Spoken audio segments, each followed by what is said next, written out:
Chapter 14. This venerable one gets married. Chuwaning could see past the thin red veil hanging before his eyes, but the view was somewhat hazy. He kept his face composed behind this veil as he let the ghost attendant lead him to the reception pavilion. But when Chuwaning looked up through the haze of red at the person standing across from him, the temperature around him instantly dropped by several degrees. Moran was also stunned. No, but shouldn't it have been Shimei? A veil covered the face of the bride standing before him, who was decked out in splendid red.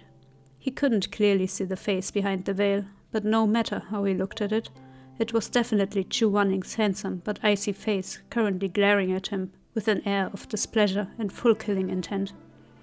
Moran was stupefied at first. Then his expression began to grow increasingly complicated.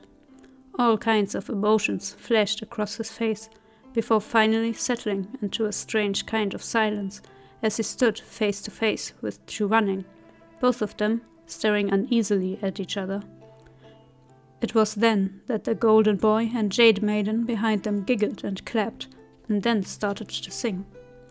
Of course, the emperor of the mortal realm would never admit to regretting any of his actions, but he had never managed to escape the torment deep in his heart. Damn, why was he reminiscing about that insane past? Why did he even remember the Chuwaning from those days? Moran shook his head and bit his lips, doing his damnedest to erase Chuwaning's face from his memories in order to look on the person before him now with fresh eyes. Chuwaning was still glaring at him with an "I'm going to kill you" kind of gaze. Moran didn't want to provoke this difficult person further, so he could only smile apologetically with a helpless expression. The ceremony official spoke. "Groom and bride, perform the cleansing rite." The cleansing rite dictated that the newlyweds had to first wash themselves individually, then wash each other's hands. The ghost attendant brought out a porcelain pot filled with clear water, lifting it an invitation for the pair to wash their hands. The poured water flowed into a basin underneath.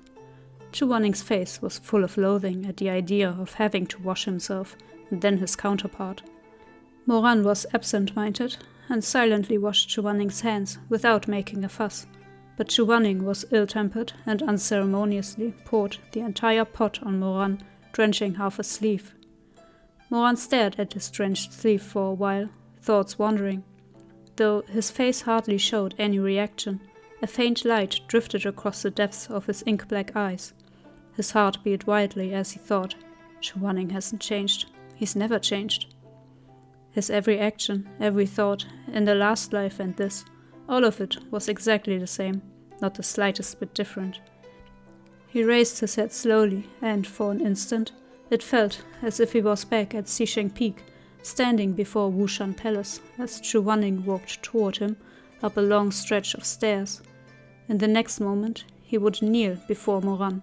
That proud head would touch the ground, that upright spine would bend, and Chuwaning would prostrate himself at Moran's feet for a long, long time. Cleansing rite complete. The ghost attendant's abrupt chant roused Moran from his memories. As he came to, his eyes met Chuwaning's, whose pitch-black pupils flashed with a cold light, like the reflection of a sword. He looked quite terrifying. The past life was the past life. As for something like making Chuwaning kneel before him, he would have to make do with just thinking about it in this life, because the cost of making it happen would truly be too great.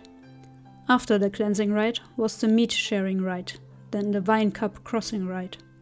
The ghost attendant chanted slowly, "Husband and wife share a cup of wine, henceforth united until the end of the world." Wine cups were exchanged in a wine-cup crossing rite, and after that was the ritual of bowing to heaven and earth. Chuwaning's phoenix eyes narrowed dangerously. He looked like he was so angry that he really was about to lose it. When this was over, Moran wouldn't have been surprised if he chopped the ghost mistress of ceremonies back into muddy clay, at the very least. But he really couldn't look too closely at Chuwaning when he was like this. Even a single extra glance, and he risked falling back into those chaotic, filthy memories from which he would be unable to free himself. First, bow to heaven and earth. Moran thought that even if they were playing along, Chuaning was definitely too proud to actually kneel, but unexpectedly, in order to finish what he had started, Chuaning closed his eyes, his brows twitching, and actually knelt down. Together, the pair touched their brows to the ground. Second, bow to parents. Fine then, kneeling for the faceless paper dolls. Could those even be called one's parents? Third bow, husband and wife to each other. Chuaning's thick eyelashes were lowered as he turned and knelt directly and swiftly, without so much as sparing Moran a single glance, but his teeth were tightly clenched. Who could have guessed that the pair would have such poor coordination and would kneel a bit too close? As they bowed, their heads knocked together with a thud. Chuaning sucked in a breath from the pain. He held his forehead and raised teary eyes to glare vengefully at Mo Wei-yu, who was also rubbing his forehead.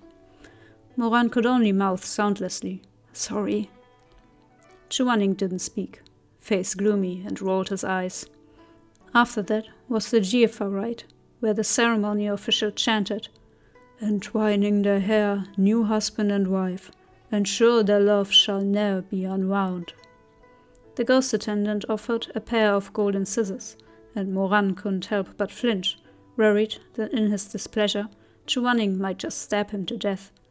The thought indeed seemed to cross Chuaning's mind, but in the end, they each only cut a lock of hair from the other. The locks were placed in a brocade pouch that the golden boy and jade maiden presented to the bride, Chuaning, for him to keep. Moran really wanted to ask, "I know you're pissed, but you wouldn't use my hair to curse me or make a voodoo doll or something, right?" The ceremony official chanted, "Ceremony complete." They both sighed in relief and stood, but unexpectedly, the ceremony official continued. "The auspicious hour has arrived. Enter the bridal chamber." What the hell? Moran froze instantly and nearly spat out a mouthful of blood. What kind of joke was this? If he dared to consummate anything with Chuaning, this wedding really would become a fucking ghost wedding. Sure, the saying went that it would be romantic to die beneath peony flowers and beauties alike, but in this lifetime he wanted... No, wait, in both lifetimes he wanted the virtuous Shimei, not this cold-blooded demon Chuaning, who would tie up anyone who coveted him and toss them into a mud pond. Was it too late to flee this marriage?